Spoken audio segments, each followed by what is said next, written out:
Hey there, science fiction people. Here is what you're going to be doing this week. In addition to reading throughout the week, and you can choose when you read and when you don't, but you should have done about 65 pages of your book last week, and this week you should do about the same. So this is week 2 of having your books.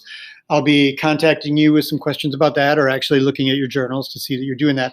But I want to talk about story of your life and Arrival.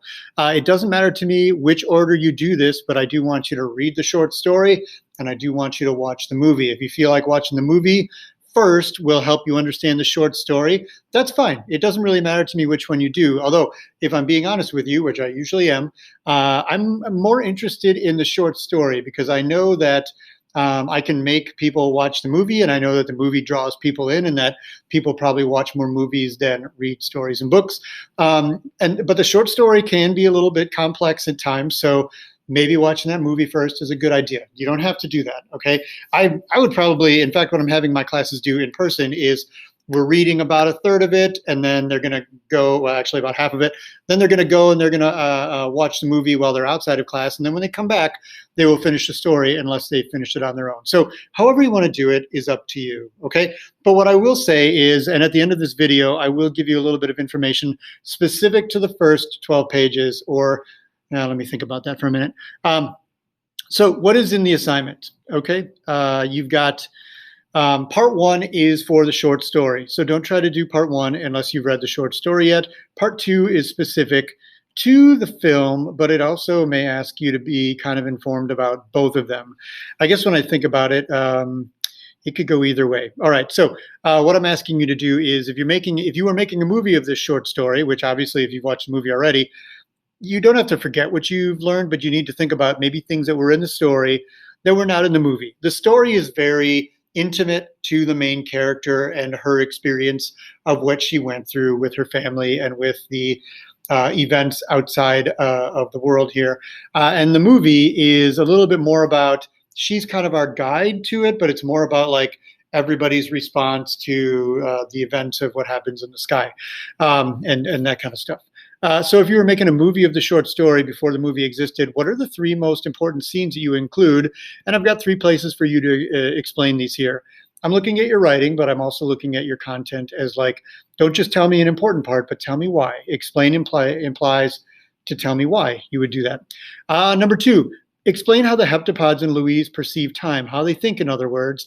And at what point did you realize that, and this is a little bit of a spoiler here, at what point did you realize some of these things were going on? And I'll leave that to you to come back to it. But that is kind of an important thing for you to understand in the story, is that when we're talking about it in class and as I'm reading and I'm talking about people, I want you to be aware that there are some kind of wonky things going on with time and place, that Louise is talking to you, like the story of your life. And who is the you? It's not you I'm pointing to. It's not me. It's not the reader, but she is speaking to somebody. And the person she's talking to is at different ages and there are different times. And Louise refers to different points in her life, including the entire span of her life, which means, where could she be? Is she on her deathbed? Is she making a vlog for somebody? Is she talking on somebody's grave? Or what's going on? So I want you to be thinking about that while you're watching it. And keep that in mind as you're reading, that this story is complex in that it messes with you in time and space. Number 3, how is the story told in Heptapod B language? And that won't make sense until you've gotten into the story, and I promise that I'll make a video that kind of discusses what Heptapod B language is for you. For the movie, because a movie and a book have so many things that are specific to them, one of the things I love about books, and that most people love about books, is that you can't get the intimacy of a book anywhere else except your own brain. Think of it this way. You know yourself better than anybody else, and as close as you may be with somebody one day, you will never have the intimacy of being able to share thoughts the way that you can already know yourself and whatever.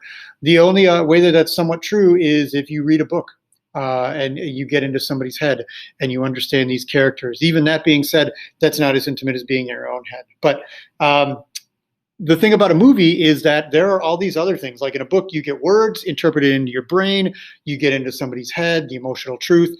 In a movie, you get sounds, lighting, color, camera choices, movement, editing. They chose to show you things. They chose not to show you things. They read the original story and then they omitted some things and went in a different direction. So a movie and a book, one is not better than the other. They're complements of each other. So the movie version of Arrival, although it may be more accessible to you, is not necessarily better. But I'm interested in focusing on some of the ways that the story is told. And so what I want you to do is I want you to take a screenshot of the 5 most important scenes or images from the story. And what I love about that question is that you can interpret that however you want. If you think something is important, explain it right here. If you think a color is or something is important, put it in there. And actually, that kind of gets to number 2. So you can probably double dip. I'm sure you may have some that are similar. How did these filmmakers use sound and light and color to enhance the story? This movie really looks and sounds unlike anything else. The sounds in it are truly alien, and I don't mean that as a pun because there are aliens in it, but there are really foreign-sounding, alarming sounds. And there is an intentional color scheme. And did you notice that while you were watching it? There are some colors for the past, for the present. There are colors that are used during parts of the story, and when a different color comes into that you haven't seen, and I don't want to give things away because I want you to figure it out, that's important. Or some of the music that plays. But I think the soundtrack of this movie is really unique in that some of the music is really just kind of sound or noise, and it is meant to manipulate you. It is the same as if you're watching a really scary part and there's a jump scare and the music shows up. This movie is meant to manipulate you with the way that it uses sound and light and color, all right? What I want you to do is, and this one is, you need to have done both versions, seen the movie and read the story to be able to do number 3 here. Give me an important part of the short story that was kept in the movie. Like, this is a great idea. I'm so glad that they kept this. And then also, I want something that they didn't do that was in the short story. Like, what's something that's kept out of the short story or something completely different that was added to the movie? So you can look at that 2 ways. One thing, why didn't they do this from the short story? I love this part. Or I'm glad that they did this other thing in the movie that wasn't in the short story, because they make a choice and they go in different directions about it. Okay, so I'm going to make a separate video and include this, but this is kind of your introduction to Story of Your Life and Arrival. Okay.